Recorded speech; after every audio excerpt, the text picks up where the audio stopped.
Quem você pensa que é? Quem é você? Quando Paulo está conversando com os coríntios, parece que tem uma crise de identidade em Coríntios. Vocês, por que tem uma crise de identidade em Coríntios? Eles não sabem nem a quem servir. Eles não sabem a quem seguir. Eles não sabem o que são e são muito orgulhosos. Paulo diz que falta aí a unidade. Cada um diz um negócio diferente. Um diz eu sou de Paulo, outro diz eu sou de Apolo, outro diz eu sou de Cefas, outro diz eu sou de Cristo.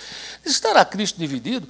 Era uma igreja cheia de dons, cheia de riquezas, muito dinheiro, mas com muito mimimi, muita confusão. E Paulo vai levando essa igreja para um patamar, ao ponto de chegar para eles e falar assim, deixa eu falar uma coisa para vocês, vocês precisam ter identidade em Cristo. Quem são vocês? Vocês não são qualquer um, mas também não são a última Coca-Cola do deserto.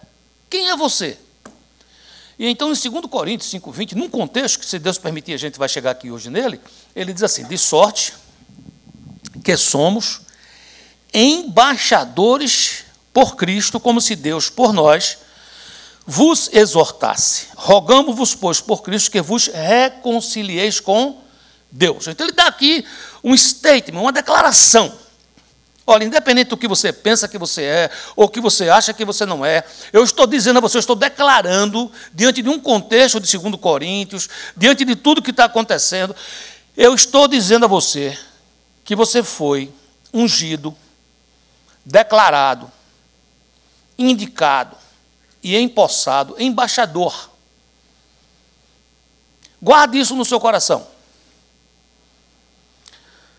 Há um nível na vida cristã que nós só vamos alcançar esse nível se nós tivermos uma autoimagem correta.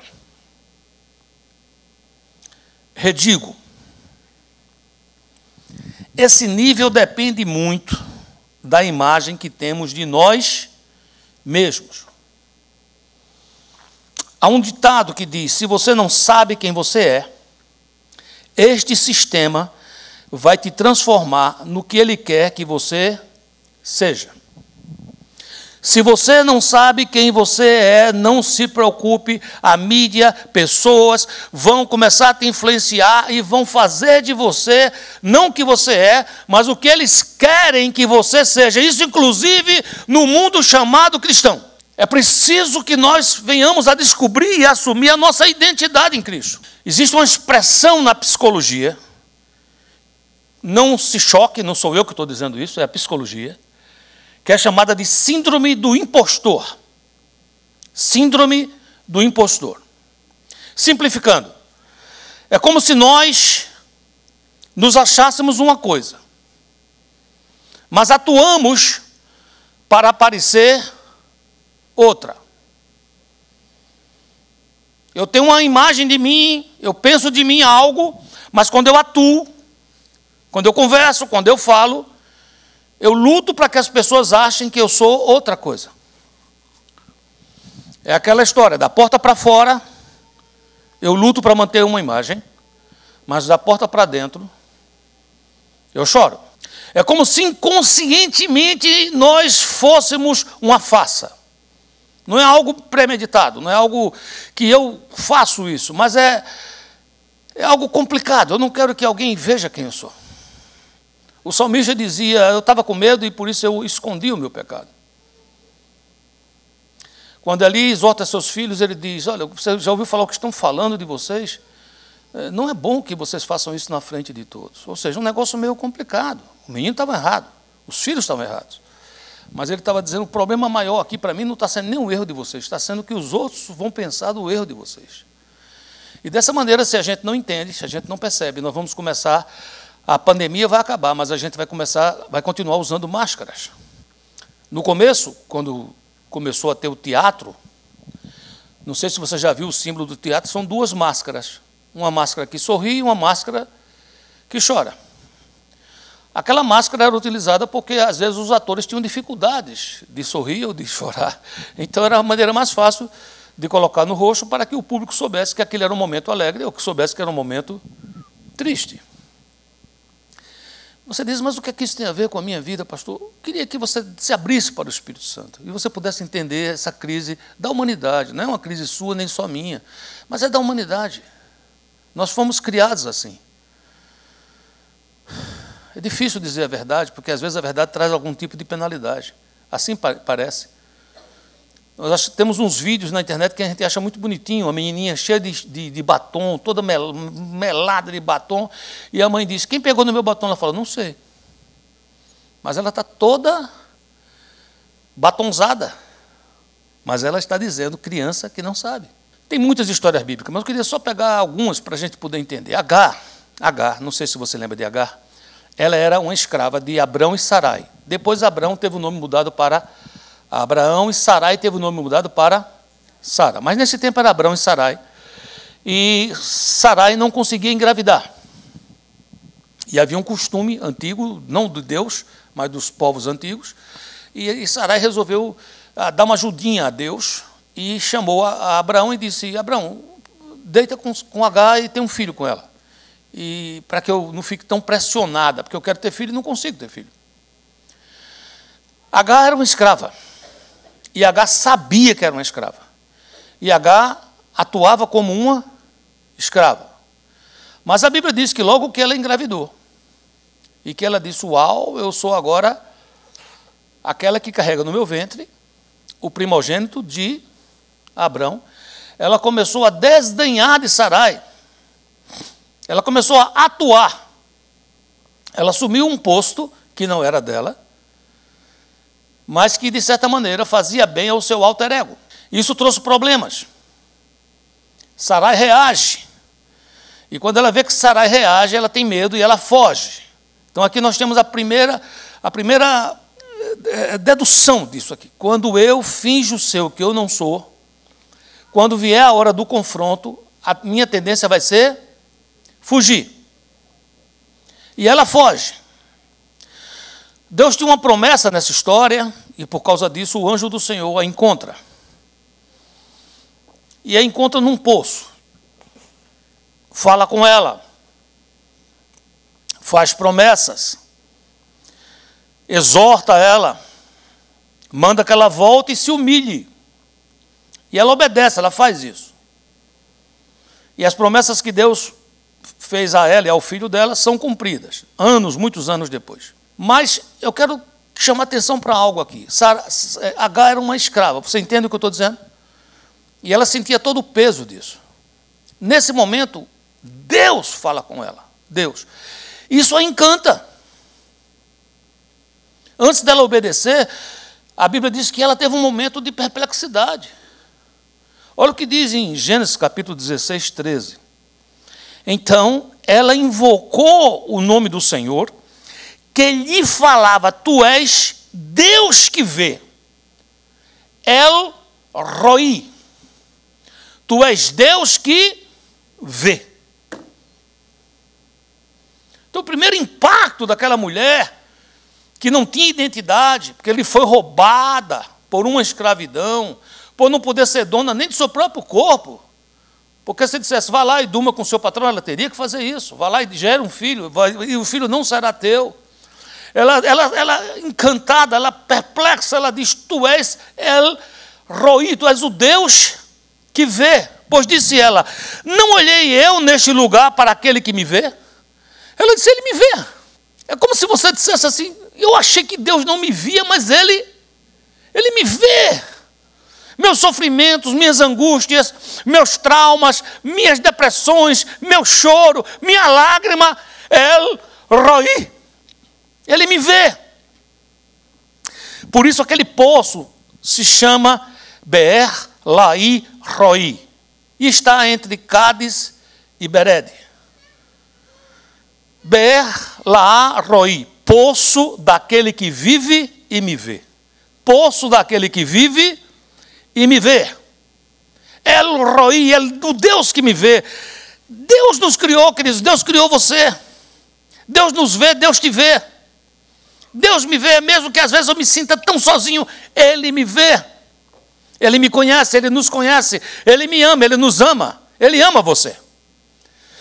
E Ele criou você com um propósito. E muitas vezes nesse mundo a gente não percebe, desde a mais tenra infância a gente vai crescendo e vai criando duplas personalidades.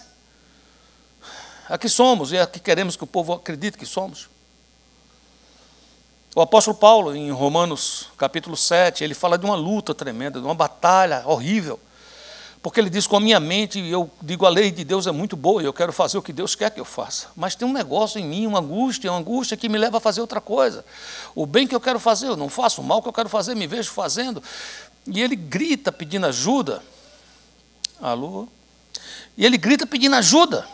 E quando ele grita pedindo essa ajuda, ele traz uma expressão, que quando a gente estuda sobre essa expressão, muitos estudiosos creem, existem relatos, que Paulo estava falando de uma forma de castigo. Vamos entender. Nos primórdios, em tempos antigos, quando uma pessoa assassinava a outra, uma forma de castigo, de punição, era amarrar esse assassino ao corpo do morto. Atá-lo de uma maneira que ele não podia sair. À medida que aquele corpo ia se decompondo, bactérias, vírus, enfermidades iam passando para o corpo do assassino. E por isso Paulo, em Romanos 7, 24, fazendo alusão, possivelmente, a essa prática primitiva, ele usa dizendo que o que ele passa na sua alma, o que ele passa dentro dele, parece com isso. Ele diz assim, desventurado o homem que sou, quem me livrará do corpo desta morte? Quem me livrará do corpo desta morte? Quem é que vai conseguir romper esses grilhões que retirem de mim essa ansiedade, essa angústia, essa insegurança, que eu não consigo assumir quem eu sou em Cristo? Existe uma sociedade dizendo, se você quiser ser aceito, você tem que ser assim. Se você não for assim, você será cancelado. Se você não atuar dessa forma, você será chamado disto, porque eu estou preso ao corpo dessa morte. Sabe, queridos, esse dilema, essa luta mental nos leva a extremos, muitas vezes a nos desvalorizar ou até a nos orgulhar do que não somos, ou a nos desvalorizar de coisas, até promessas que Deus tem para mim e para você, e eu não me acho digno dessa promessa, e não sou mesmo, mas ela vem pela graça, e eu não recebo essa promessa porque sou alguém com medo. O medo vence. Quero dar simplesmente 2 exemplos. Quando Davi ainda não era rei, mas já era prometido pelo Senhor e ungido pelo profeta, Jonatas, o filho do rei, o filho de Saul, e Davi fazem um pacto. E o pacto era, aquele que se for primeiro, que faltar para a sua família, o que ficar vivo, protegerá os seus descendentes. O tempo passa, Jonatas morre, Davi fica, Davi é colocado como rei, assume, e um dia ele é lembrado por Deus, e ele diz, espera aí, não tem ninguém aí que seja descendente de Jonatas, que seja descendente da linhagem de Saul. E alguém diz, existe um homem chamado Mefibosete, que é filho de Jonatas. Esse homem, num certo momento de guerra, uma criada, uma ama, andando com ele, correndo com ele no braço, tropeça, deixou ele cair, e ele ficou paralítico. É um homem pobre. Davi disse, eu preciso fazer justiça. Chama Mefibosete e diz, deixa eu te contar uma coisa, você tem direito a uma herança. Se eu? Sim. Herança como? Herança de promessa, eu prometi a teu pai. Eu vou te restituir os bens que foram do teu pai. Você vai vir morar no palácio. E você vai comer da mesa do rei. O que é que Mefibosete deveria dizer? O que é que vocês dizem quando estou muito alegre que eu escuto aqui? Isso aí é quando você está bem crente. Mas normalmente você faz o quê? Uhul! Faz aí. Vamos com calma, vamos fazer um negócio bem organizado. Eu queria dizer a você que você tem uma herança e você não sabia. Esperou nem o final, né? Que eu ia enfeitar bastante a herança, mas já dá uma alegria, sim ou não? Mas Mefibosete estava tão para baixo que ele não conseguia se alegrar com o que ele tinha por direito. Direito. Vocês, mas ele, como é que ele ia entender isso? É graça. Mas era um direito, era um pacto que tinha sido feito. Ele estava sendo informado, você tem direito a uma herança. É como se agora entrasse um text message aí do seu advogado, que você confia, que você conhece, dizendo assim, descobri que você tem direito a uma herança. Aí vamos imaginar que você respondesse assim. Olha como é que você responderia. 2 Samuel 9:8. Então se inclinou e disse, quem é teu servo, para teres olhado para um cão morto tal como eu. Como é que você se sente quando você sabe que a Bíblia tem tantas promessas para você? Que você é herdeiro com Cristo, co-herdeiro com Cristo, que existe uma herança fabulosa para você. Como é que você se sente? Assim mesmo, só um falou. Será que lá dentro você diz eu? Mas eu me conheço. Se fosse pelo menos o eu que sai lá de casa, todo arrumadinho, bonitinho, cheirosinho, mas aquele eu que entra em casa, que vai na minha cama, que acorda às 2 da manhã, que chora no travesseiro, o que foi que eu fiz para merecer isso?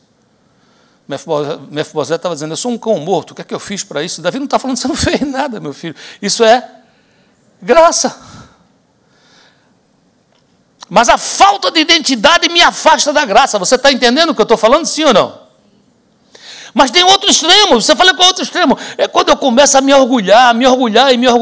E geralmente eu me orgulho não é porque sou, mas é porque tenho. É porque tenho um posto, é porque tenho um cargo, é porque tenho dinheiro, tenho um emprego, tenho algo. E começo a me sentir independente.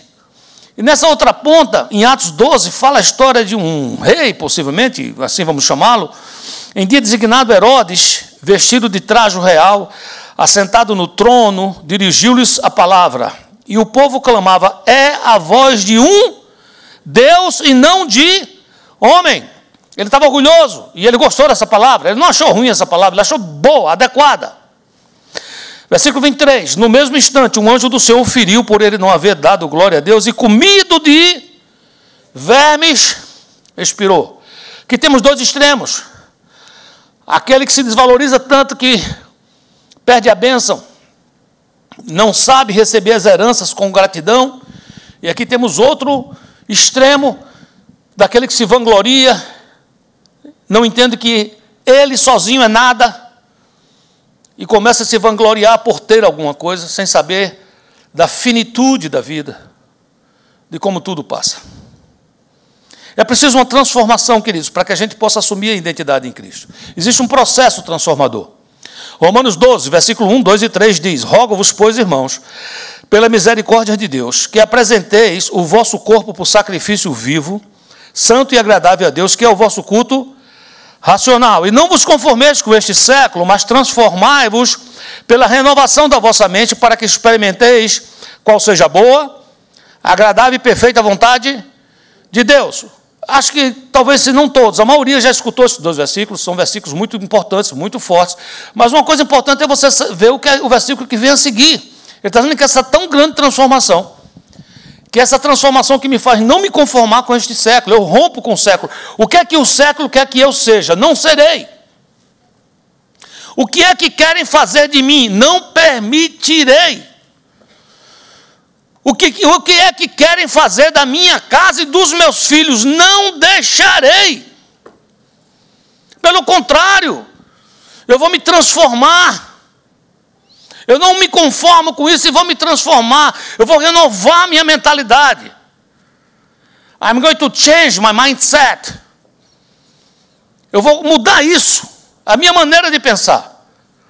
E você diz, qual é o resultado primeiro que você vê depois disso? Muitas bênçãos, mas o primeiro. Versículo 3, porque pela graça que me foi dada, digo a cada um dentre vós, que não pense de si mesmo, além do que convém, antes pense com moderação, segundo a medida da fé que Deus repartiu a cada um. O que é que significa isso, pastor? Significa o encontro com a minha identidade em Cristo, a paz de ter um equilíbrio. Não quero ser mais e não quero ser menos, eu quero ser aquele que Deus chamou para fazer aquela obra que Deus chamou e acabou.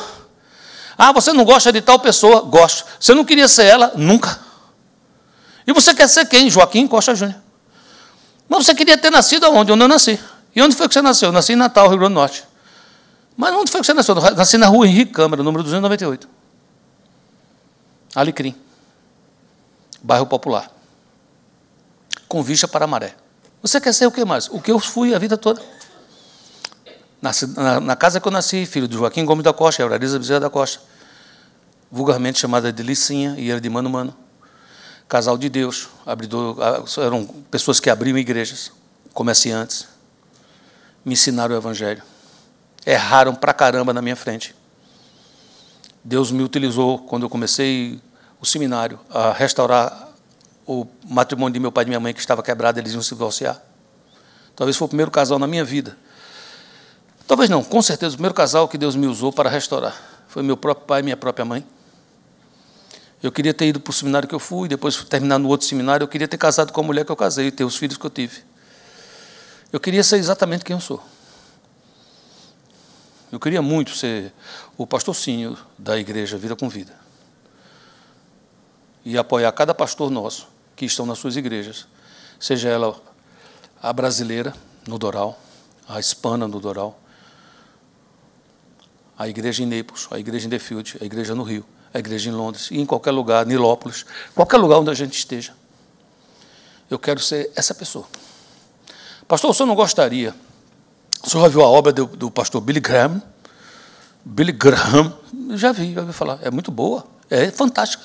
O maior evangelista do século passado. Você gosta? Gosto. Você apoia? Apoio. Você gostaria de ser? De jeito nenhum. A menor vontade.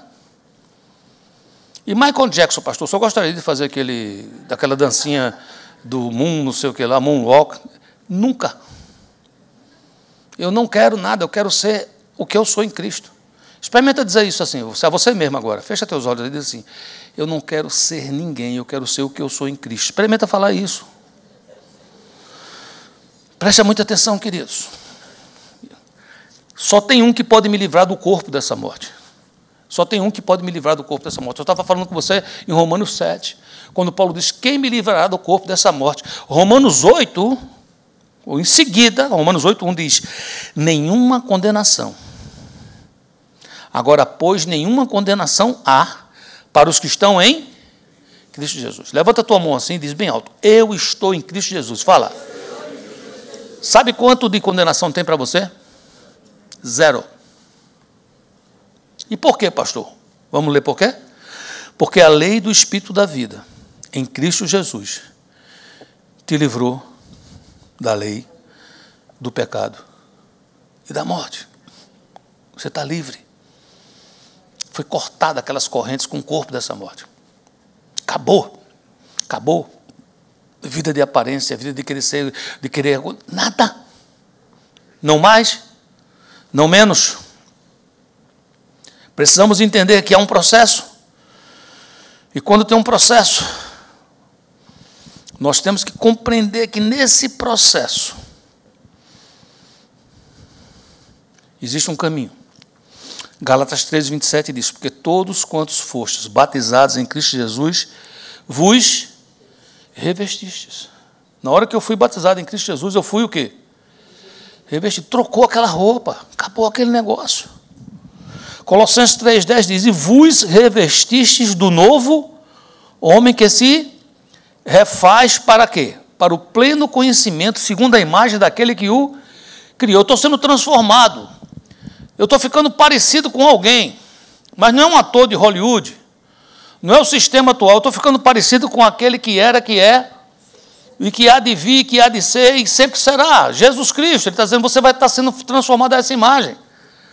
É comum alguém falar, você foi criado à imagem e semelhança de Deus, isso é verdade, mas também é verdade que nós perdemos essa imagem no pecado. Como é mais verdade ainda que agora estamos recebendo de volta, nós estamos sendo transformados. Eu, quando me converti, recebi potencialmente essa imagem de volta, mas eu estou desenvolvendo minha salvação em temor e tremor. E o que é que significa isso, pastor? Significa receber de volta a imagem e semelhança de Deus em Cristo Jesus. Essa é a identidade que eu preciso ter. Quem é esse ser que eu creio e que eu ando? Ele é o Rei dos Reis, Senhor dos Senhores. Se você fosse um membro da família real, você andaria cabisbaixo? Eu creio que não. Porém, também não é interessante a um rei ser orgulhoso, arrogante. Esse rei não será amado, será? Nós servimos ao Rei dos Reis. Mas como é que era esse Rei dos Reis? Ele é todo poderoso, sim ou não? Mas ele era humilde e manso. Era aquele que, ao chegar no dia de lavar os pés, ele lavou os pés. Nós pertencemos a essa família real, toda poderosa, mas extremamente humilde e feliz em servir. Precisamos entender essa identidade. Quem é o nosso Senhor? Quem é o Deus que você serve? Quem é esse que você está sendo transformado? João 1,9 diz: pois a verdadeira luz que alumia todo homem estava chegando ao mundo. Estava ele no mundo, e o mundo foi feito por intermédio dele, e o mundo não o conheceu. Veio para o que era seu, e os seus não o receberam.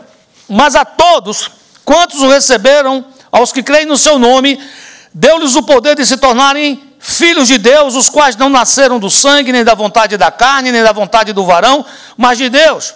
Você é esse. Porque aqueles que não receberam, perderam, mas você o recebeu. Levanta a tua mão e fala assim: eu recebi Jesus. A Bíblia está dizendo que você foi feito filho de Deus. Você antes era só criatura, mas agora você é filho. Você pertence à família real. Só tem um detalhe. Agora no Brasil está se comemorando 200 anos da independência. Quando Dom Pedro I teve que voltar para Portugal, o filho dele, Dom Pedro II, assumiu o trono. Então, quando ele é ungido rei com 7 anos, ele não pode reinar, governar. Então é colocado sobre ele um tutor, alguém que reina no lugar dele.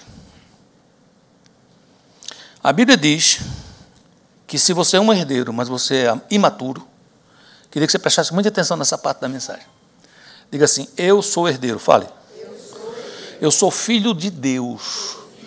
Eu tenho uma herança. Amém? Agora preste muita atenção. Se você for imaturo, você tem tudo isso, você mora no palácio, mas você não vai reinar. Gálatas 4 diz: ora, digo que por todo o tempo em que o herdeiro é menino, em nada difere de um servo, ainda que seja senhor de tudo. Você é herdeiro. Diga para você sentir, diga: eu sou herdeiro. Mas se você for um menino, você é senhor de tudo, mas nada você vai diferenciar de um servo. Versículo 2. Por que eu não vou diferenciar de um servo? Porque você vai estar debaixo de tutores e curadores até o tempo determinado pelo Pai. Agora ele faz a comparação. Assim, também nós, quando éramos meninos, estávamos reduzidos à servidão, debaixo dos rudimentos do mundo. Mas, vindo a plenitude dos tempos, Deus enviou seu Filho, nascido de mulher, nascido debaixo de lei, para resgatar os que estavam debaixo de lei, a fim de recebermos a adoção de filhos. E porque sois filhos, Deus enviou aos nossos corações o Espírito de seu Filho, que clama: Abba, Pai. Portanto, já não és mais servo, mas filho. Se és filho, és também o quê? Herdeiro de Deus. O que é que está acontecendo aqui? O apóstolo está dizendo, fazendo uma comparação entre Israel e a igreja. Está dizendo que Israel era herdeiro de tudo, mas era menino, era infantil. Mas agora, na plenitude dos tempos, Jesus veio e transforma isso, e ele dá maturidade à igreja. Então existe à sua disposição, no pacote da herança, existe à sua disposição uma coisa chamada maturidade. Diga maturidade. Você pode falar: mas eu sou um menino, não tem problema. Existe à sua disposição uma coisa chamada maturidade. Você fala: o que é que significa isso, pastor? Levanta e toma posse. Porque se você continuar como menino, fazendo uma alusão aqui a Israel, você vai ser senhor de tudo, você terá uma herança fabulosa, mas você não vai poder tomar posse dela. Você vai ser muito parecido com um servo. Você vai estar na igreja, mas você não vai ser igreja. Você vai cantar, mas você não vai conseguir adorar. Você vai passar por lutas e você vai precisar que outros orem por você. Não que seja errado, é bom que outros orem por você, mas você não saberá se levantar com mãos santas e dizer: saia, em nome de Jesus. Porque ainda não amadureceu, mas o amadurecimento está à sua disposição. Você pode falar: mas como é que eu faço isso? Tudo na Bíblia é maravilhoso, porque tudo, quando eu me impacto, tudo que eu me paraliso, que eu digo: eu não vou conseguir, ele fala: calma, é um processo. Eu amo essa palavra. Por quê? Porque me credencializa, me capacita. Quando a Bíblia diz que a vereda do justo, o caminho do justo é como a luz da manhã, da aurora, vai brilhando, é pouco a pouco, dá para eu entrar. Você entendeu ou não? Você fala, mas pastor, esse negócio está tão longe de mim, dá para você entrar. Entra no caminho, o importante é esse, entra no caminho. Eu estou dentro. Mas você está longe, você está perto, não sei, eu estou nele. É como alguém que está numa rampa, sabe? E alguém chega a falar, você já chegou lá no alto? Isso não importa, eu estou na rampa. E o que significa isso? Não sei, de onde você está, dá para olhar. Você vai ver que eu estou subindo. Diga, você olha para mim, diga, olha para mim. Diga com convicção, diga, olha para mim. Você vai poder ver. Eu estou subindo. Dia a dia, pouco a pouco. Às vezes eu falho, às vezes eu canso, às vezes eu escorrego. Eu me levanto e continuo subindo. Porque a vereda do justo é como a luz da aurora. Vai brilhando. Vai brilhando. É impressionante, é impossível parar, é impossível deter. Porque o sol está se levantando. É o sol da justiça. E isso acontece sobre a tua vida. E você fala, como é que é esse processo? Primeira coisa, você já aceitou Jesus como Senhor e Salvador, amém? Você diz, eu não aceitei ainda, pastor, aceite hoje. Você fala, como é que eu faço para fazer isso? Agora, onde você estiver, confesse seus pecados, diga, Senhor, eu sou pecador, eu não mereço, mas a tua palavra diz que o Senhor não rejeita a um coração quebrantado e contrito. Eu me entrego a Ti agora em nome de Jesus. O Senhor te receberá. Diga a Ele, eu te recebo, eu creio que o Senhor é o Filho de Deus. Eu quero que a partir de hoje o Senhor seja o meu único Senhor. E a Bíblia diz que Ele será o teu único Salvador. Escreverá teu nome no livro da vida onde ninguém pode apagar. Quando isso acontece na minha vida, quando isso acontece na tua vida, ponha toda a sua atenção. Esse processo maravilhoso transforma você em alguém operante. Vamos ver o processo aqui comigo? 2 Coríntios 5,17. Pelo que, se alguém está em Cristo, nova criatura é. As coisas velhas já passaram. E eis que tudo se fez novo. Existe um divisor de águas. Aconteceu algo na minha vida. Mas todas as coisas provêm de Deus, que nos reconciliou consigo mesmo por Cristo e nos confiou o ministério da reconciliação. O que é que ele está dizendo? Você nasceu de novo, você é nova criatura, aquele corpo da morte está sendo totalmente retirado de perto de você, você está sendo liberto disso tudo, e você está no processo agora de santificação. Me acompanha? Sim ou não? E parte desse processo é o seguinte, você recebe, você aprende, você se transforma, mas você precisa de entrar no último processo, que você precisa de dar. Todas as pessoas que eu acompanho, todas as pessoas que eu já estudei, e eu já digo isso aqui, se você pegar mensagem minha de 20 anos atrás, você vai me escutar ouvindo isso, falando isso. O melhor processo de aprender não é você tomar notas. O melhor processo de aprender não é você ficar repetindo o que aprendeu, mesmo que são coisas boas, mesmo que sejam coisas que ajudem. O melhor processo de você aprender não é você decorar ou memorizar. O melhor processo de você aprender é você ensinar. Se você pegar essa mensagem de hoje, for lá no Vida com Vida aplicativo, baixar a mensagem, ler a mensagem e começar com suas palavras, ensinar outra pessoa, isso vai entrar dentro de você. É a melhor maneira de você aprender. Você entendeu o que eu estou falando, sim ou não? Fala assim, quer aprender? Fala comigo, quer aprender? Estuda. Quer aprender mais? Estude mais. Quer aprender de fato? Ensine. É claro que quando você ensina, você é desafiado a viver. Porque se você só ensina e não vive, não vai muito longe. Vai muito longe? Você vai ter uma crise de identidade. Você vai ensinar da porta da casa para fora, mas quando você entrar, terá aquela vozinha dizendo... Então, isso é um processo de envolvimento. Você está comigo? Vamos para o 17 de novo. Vamos ler 2 Coríntios 5, 17 de novo. Pelo que se alguém está em Cristo, o que é que acontece com ele? Nova criatura é. As coisas velhas. E eis que tudo se fez o quê? 18. Veja o 18. Mas... todas as coisas provêm de Deus, que nos reconciliou consigo mesmo por Cristo e nos confiou o quê? Você mal começou e você já recebeu o ministério. Você fala, qual é o meu ministério, pastor? O ministério da reconciliação. Você fala, o que é isso? Você vai encontrar pessoas aí fora que não estão reconciliadas com Deus. E você recebeu um ministério. Você fala, qual é o meu ministério? Você vai dizer para essa pessoa que você não estava reconciliado com Deus, mas agora você está reconciliado e que Deus quer se reconciliar com Ele. Versículo 19. Pois que Deus estava em Cristo, reconciliando consigo o mundo, não imputando aos homens as suas transgressões. Então você não foi chamado para imputar aos homens as suas transgressões. Se apontar o pecado para uma pessoa que está em erro e disser assim, você é um grande pecador safado, não ajuda muito. Ele já sabe, não sei se você está me entendendo. Eu vou te dizer um segredo, você não fala para ninguém? Quem é um pecador safado, pode não falar nada para você, mas ele já sabe.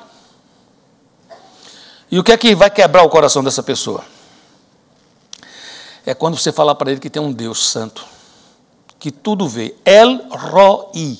Você fala, existe um Deus chamado El Roi, que tudo vê, que conhece você, vê tudo. E esse Deus te manda uma mensagem. Qual é a mensagem? Ele te ama e quer se reconciliar com você. E tem mais. Esse Deus está disposto a não imputar a você as suas transgressões. E ele me encarregou de trazer uma palavra para você de reconciliação. Esse Deus me encarregou de dizer a você o seguinte, ele conhece você e sabe tudo. Mas é muita coisa, conta para ele. Ele está dizendo que está disposto a te perdoar. Você diz, por que eu devo fazer isso? Porque você vai assumir a sua identidade. Você conhece a sua identidade? Eu devia ter mandado fazer um monte de crachá para você sair daqui hoje com um crachá. Porque a Bíblia te dá esse crachá, você já tem esse crachá. Olha o crachá qual é. De sorte que somos o quê?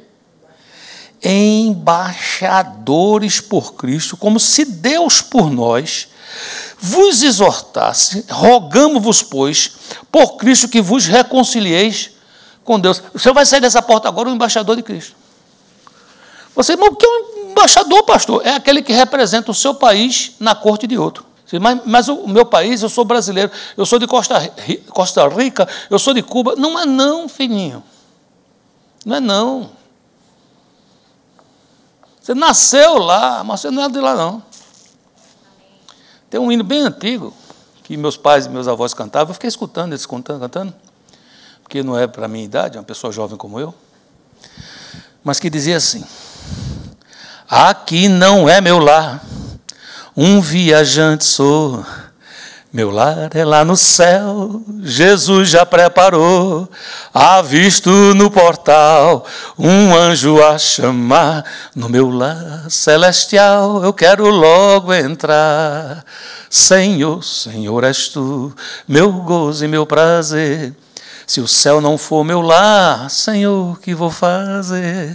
Avisto no portal, um anjo a chamar, no meu lar celestial, eu quero logo entrar. Por quê? Porque aqui não é meu lar.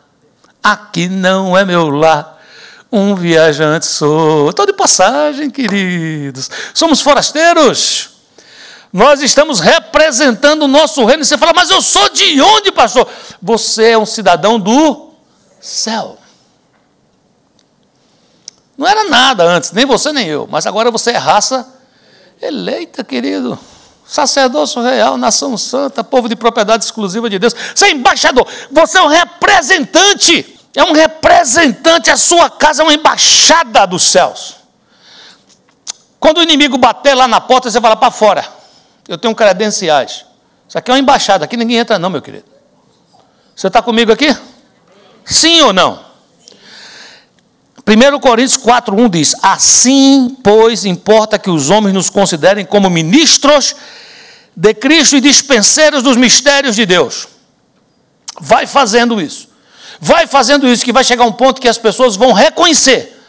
E quando alguém passar uma luta e um perrengue, ele diz, ali tem um embaixador, eu vou lá na casa do embaixador. Mas não deixa o cachorro latir para ele, não, deixa ele entrar. Por quê? Porque a embaixada é toda protegida, mas o pobre que está chegando lá está pedindo... Como é que chama aquele negócio diplomático? Asilo, está pedindo asilo diplomático. Está dizendo, sou torcendo perseguido, vão me matar, queria asilo diplomático. Você diz, pode entrar, que a casa é tua. Você entra, fala com ele. Você diz, mas ele vai ficar morando lá em casa, pastor? Não, você vai ensinar ele a ser um embaixador. Quando ele for embaixador, a casa dele vira o quê? Uma embaixada. É um processo irreversível.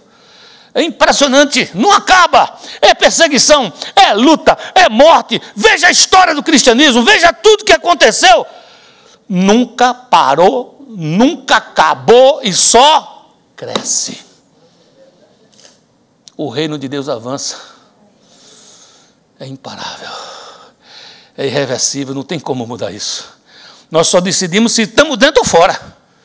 Eu estou dentro, você está dentro? Então dá um eu estou dentro aí bem forte. Você é embaixador, amém, queridos? Então, se você é embaixador, você representa seu país, e o embaixador, para ser um bom embaixador, precisa conhecer as suas leis. Quais são as leis do seu país? A lei lá do céu. Você conhece a lei lá do céu? Aqui na terra a lei é cada um por si. Lá no céu como é que é? A tua dor é a minha dor.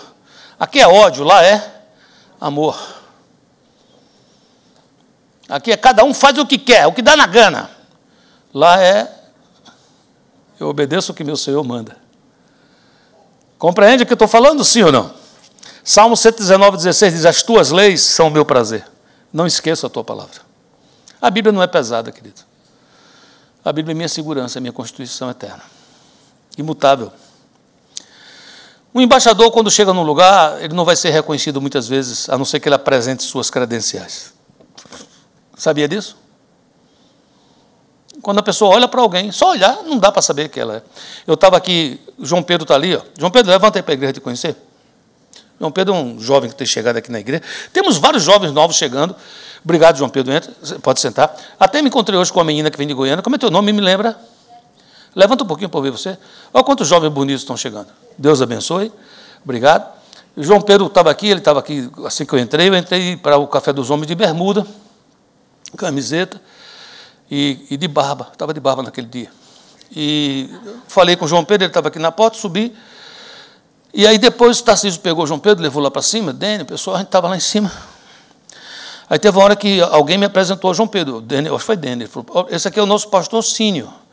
Eu achei muito interessante, ele me olhava de baixo para cima, e de cima para baixo ele falava, ele olhava e dizia assim, ele falou 3 vezes, ele. Aí, o que significa isso? As minhas roupas não me credenciavam, mas quando eu comecei a falar e ministrar, eu vi que o olhar de João Pedro mudou. Ele começou a dizer, não é que é mesmo? Então você precisa apresentar as suas credenciais. A roupa dá uma ajuda, mas quando você abrir a boca se estragar, valeu de nada. Como é que eu apresento minhas credenciais, pastor? Atos 1:8, mas recebereis poder ao descer sobre vós o Espírito Santo. E ser-me-eis testemunhas, embaixadores, representantes, tanto em Jerusalém, como em toda a Judéia e Samaria e até os confins da terra. O embaixador tem poder para testemunhar. Por quê? Porque testemunha é alguém que fala do que viu. Sabe por que nós conversamos tanto homens, mulheres naquele dia, lá os homens? Porque disseram para a gente contar um para os outros um pouco do que a gente viu. Falaram, conta um pouco do que você viu andando com esse Deus. Aí pegou fogo. Eduardo começou a falar, não queria mais dar a palavra para ninguém. Começou a contar desde o tempo que ele estava lá no Rio de Janeiro, na Baixada Fluminense, acho que era lá, Bangu, sei lá onde, e foi contando o que Deus fez na vida dele, e foi se levantando, é hoje engenheiro aí, casado com a sua esposa. Como é seu nome, minha filha? Repita. Luziene, e é pai de? Olha aí. E é aqui nos Estados Unidos, bacana, engenheiro, bacana, aquele negócio todo. Então, tem muito o que falar, não tem não? Porque não era nada. O pessoal disse, você não é nada, cala a boca. Ele disse, eu vou confiar em Deus. Confiou. Aí fica contando. Não sei se você está me entendendo. Apresente suas credenciais, meu querido. Quais são suas credenciais? Eu sou igualzinho a Mefibosete, um cão morto. Sai dessa onda, jacaré. O que é isso, meu filho? Você é um filho de Deus, essa é a tua identidade.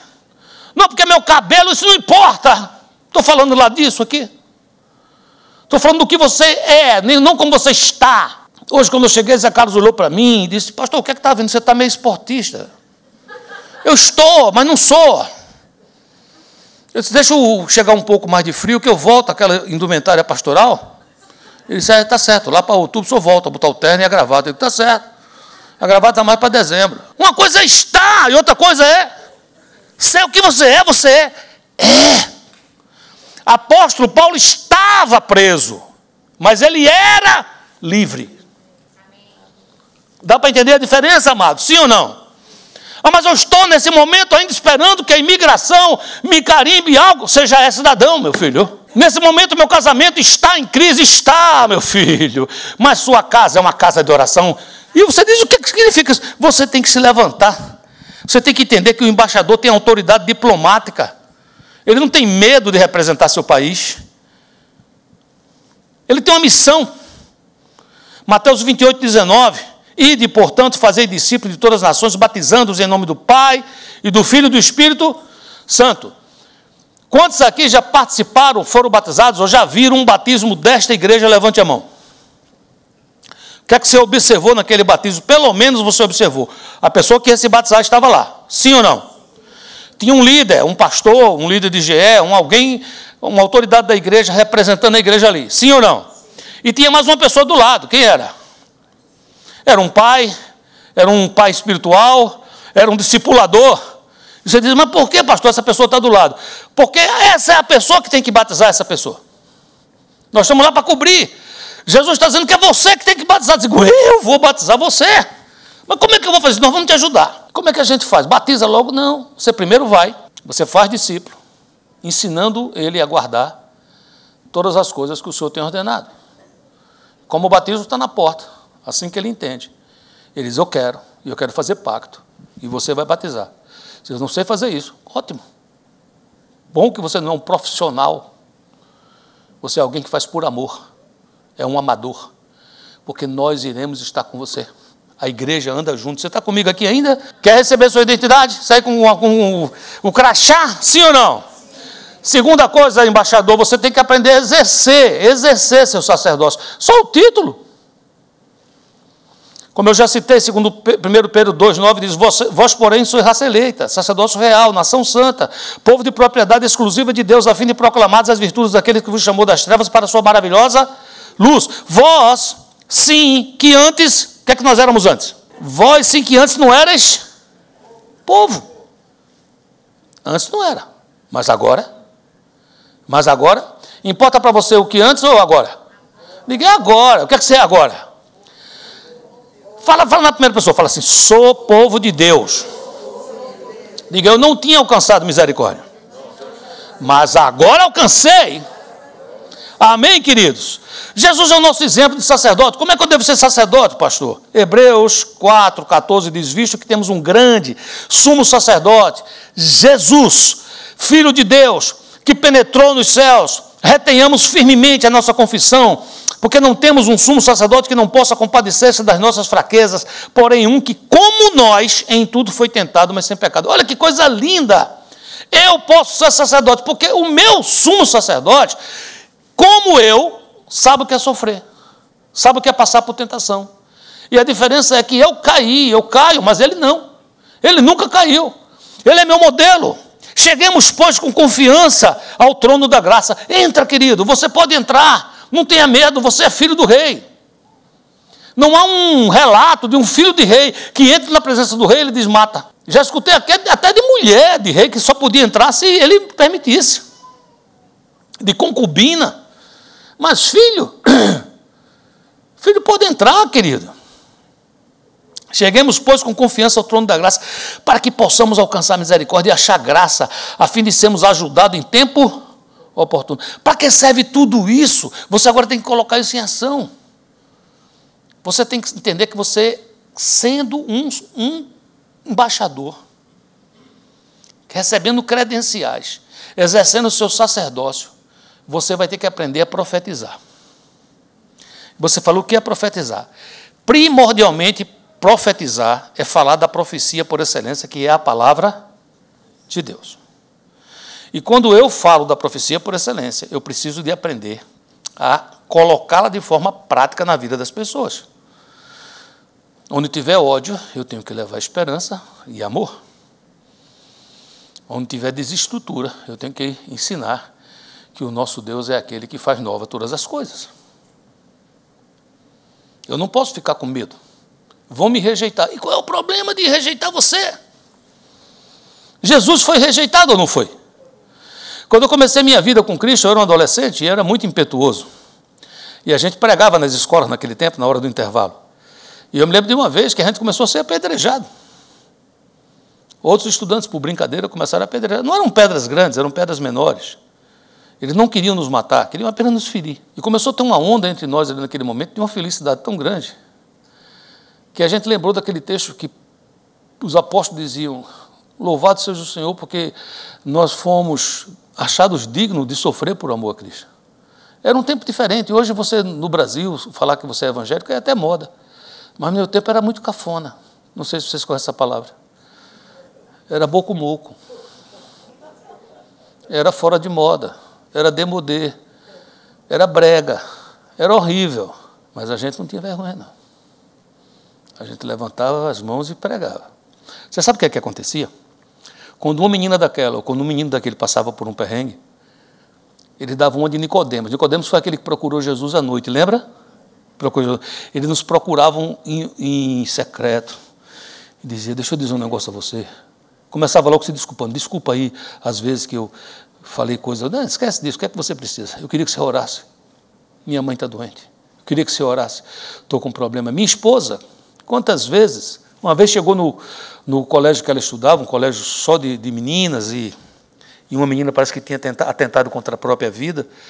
E quando ela mal chegou, a diretora chamou ela lá em cima, ela não sabia nem o que era, uma mulher de Deus. Ela disse: meu Deus, o que é que a diretora quer comigo? Mas quando chegou lá, estava a menina do lado, a diretora e ela, e a diretora disse: essa menina tentou suicídio, eu queria que você desse uma palavra. E ela na frente da diretora, essa diretora, e ela chegou ali e ela disse assim, ela tinha 16, 17 anos, assim: fala para ela. A diretora não sabia falar, mas ela entendeu que existia uma embaixatriz, uma embaixadora que estava ali. E ela disse: fala. E ela falou. Você disse: o que é que ela fez, pastor? Ela fez mais ou menos assim, 1 Timóteo 2,8. Quero, portanto, onde tem os varões aqui, os homens, vamos entender que os irmãos. Quero, portanto, que os irmãos orem em todo lugar, levantando mãos santas. Agora, como é que se levanta, irmãos? Sem ira e sem o quê? Por que às vezes não dá certo quando você se levanta para profetizar? Porque a pessoa tentou suicídio. Então você se ira. Você tem uma animosidade. Você olha para a pessoa e fala: por quê? Você é jovem, tem tudo. Seu pai tem dinheiro, sua mãe tem dinheiro, por que você está tentando isso? Quantos estão morrendo de fome na África? Meu amigo, quem tenta suicídio quer lá saber disso. Você está me entendendo ou não? É mãos o quê? O que é mão santa, pastor? Mão santificada, que ora, que lê a Bíblia, que quando olha para aquela pessoa tem misericórdia. Não é mão que, não é dedo acusador, é mão santa, que levanta para reconciliar com Deus. Jesus nunca disse: você tem que fazer, não. Ele falou assim: venha do jeito que você está.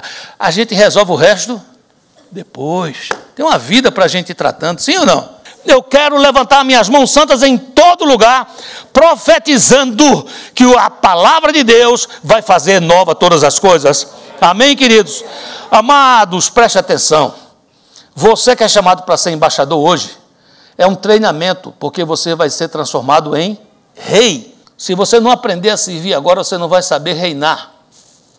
O rei dos reis, quando eu falei assim, o rei é com um R maiúsculo, e quando eu falo os outros reis é com os errinhos minúsculos. O rei dos reis nos faz reis com um R minúsculo. Apocalipse 1, versículo 5, e da parte de Jesus Cristo, a fiel testemunha, o primogênito dos mortos, o soberano dos reis da terra, aquele que nos ama e pelo seu sangue nos libertou dos nossos pecados e nos constituiu o quê? Reino e o que mais? Sacerdotes para o seu Deus e Pai, a Ele glória e domínio pelos séculos dos séculos. Amém. Este Senhor, que é o primogênito dos mortos. Por que Ele é o primogênito dos mortos? Porque Ele instaurou uma nova raça. Uma raça eleita, que tem um corpo glorificado. Amém? Esse Senhor, que venceu a morte, olhou para você e disse: minha menina, meu menino, você é meu embaixador, me representa e treina porque eu vou te constituir reino e sacerdócio para mim. Terminando, já bem pertinho de terminar, você está firme aí? Lucas 4, 16. Indo para Nazaré, onde fora criado, entrou num sábado na sinagoga, segundo seu costume, e levantou-se para ler. Então lhe deram o livro do profeta Isaías, e abrindo o livro achou o lugar onde estava escrito: o Espírito do Senhor está sobre mim, pelo que me ungiu para evangelizar os pobres. Enviou-me para proclamar libertação aos cativos e restauração da vista aos cegos, para pôr em liberdade aos oprimidos, e apregoar o ano aceitável do Senhor. Tendo fechado o livro, devolveu ao assistente, sentou-se. Todos na sinagoga tinham os olhos fitos nele. Então passou Jesus a dizer-lhes: hoje se cumpriu a escritura que acabais de ouvir. Sabe, queridos, esse texto que o Senhor Jesus leu, naquele dia, ele assumindo essa posição, você está dentro dele, porque você é a igreja. Ele é o cabeça e nós somos o corpo. Eu poderia dizer assim: no dia que Jesus entrou em Nazaré, quando ele pegou aquele livro e leu o profeta Isaías, capítulo 63, ele disse: o Espírito do Senhor Deus está sobre a tua vida, porque está sobre mim, está sobre você, minha igreja. E você está sendo ungido, você que me escuta está sendo ungido para evangelizar os pobres. O que é que significa evangelizar os pobres, pastor? Levar boas novas a esses que são pobres, muitas vezes pobres, cansados, pode até ter dinheiro no banco, mas são pobres. Ele enviou você para proclamar libertação aos cativos. Você foi levantado por Deus para ser alguém que proclama libertação. Você foi levantado para restaurar vista aos cegos. Como é que eu vou fazer isso? Quantos estão cegos que não conseguem ver Deus, não conseguem ver as coisas que Deus está fazendo, não conseguem entender a palavra? Quantos foram criados no Evangelho e agora estão frios? Quantos foram criados nos caminhos do Senhor e hoje, por causa de uma coisa ou de outra, estão frios na fé? Ele está dizendo: restaura essa vista. Dê vista a essa pessoa que está ficando cega. E ponha também em liberdade os oprimidos. E pregue que esse é o ano aceitável. Esse é o momento. Não está tarde. Não é tarde. Não é tarde. E eu quero dizer a todos vocês que hoje, nesse dia de hoje, se cumpre isso na tua vida. Em nome de Jesus. Quando a gente entende isso, meu querido, a gente começa a entender que uma vez que somos filhos, somos representantes do Senhor. Somos embaixadores, sacerdotes. E começamos a aprender a reinar. Senhor amado, Rei dos reis, Senhor dos senhores. Quantas vezes, meu Deus, perdemos o sentido de quem somos. Porque são tantas vozes tentando nos transformar no que querem que a gente seja. Mas eu quero pedir, Espírito Santo, que venha agora quebrando correntes. Aquela pergunta feita pelo apóstolo: quem nos livrará do corpo dessa morte? É o Senhor que nos livra. Então livra hoje. Quebra as correntes, as ataduras. Deixa-nos livres, Senhor. Tem pessoas aqui que me escutam nesse momento, nesse lugar ou fora, que precisam, nesse momento, confirmar que aceitam a Ti como Salvador. Tem pessoas aqui agora, Senhor, que talvez estejam frias na fé, mas querem dizer: eu estou aqui para dizer que eu te amo e eu jamais vou te deixar.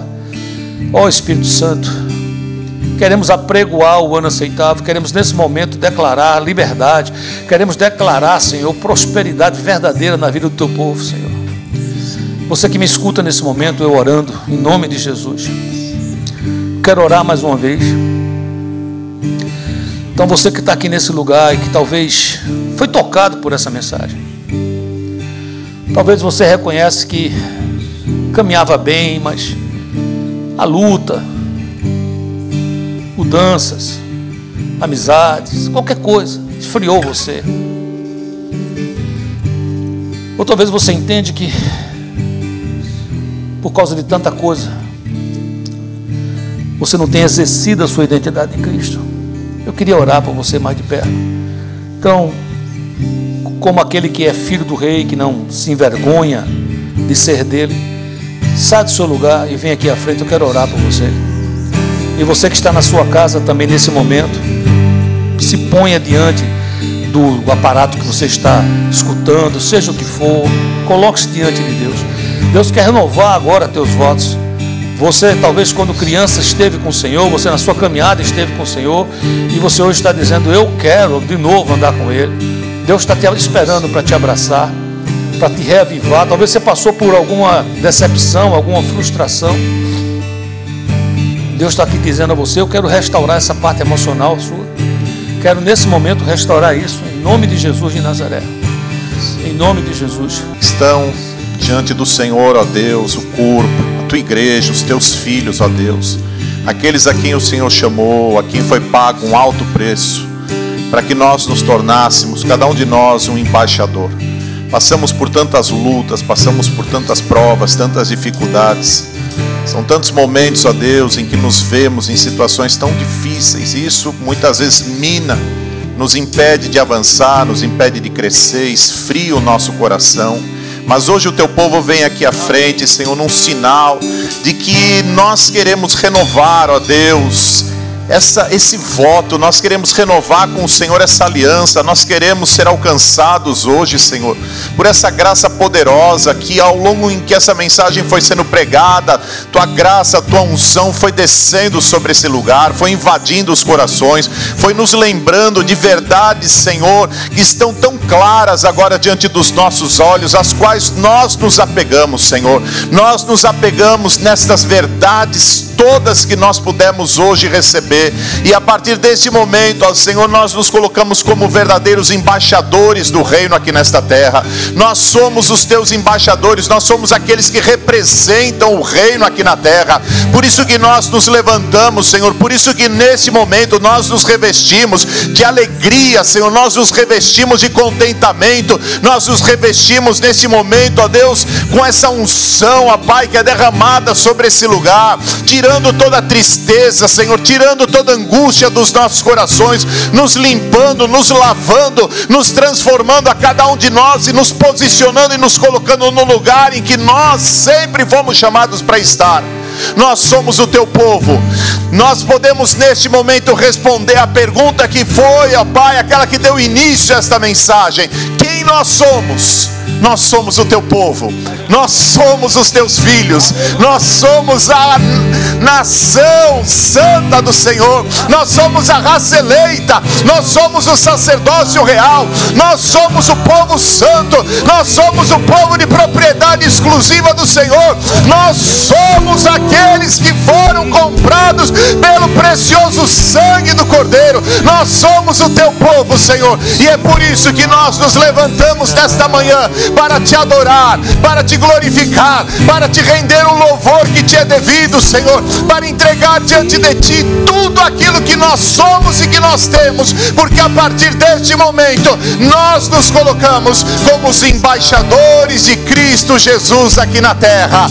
Louvado seja o teu nome. Muito obrigado, Senhor.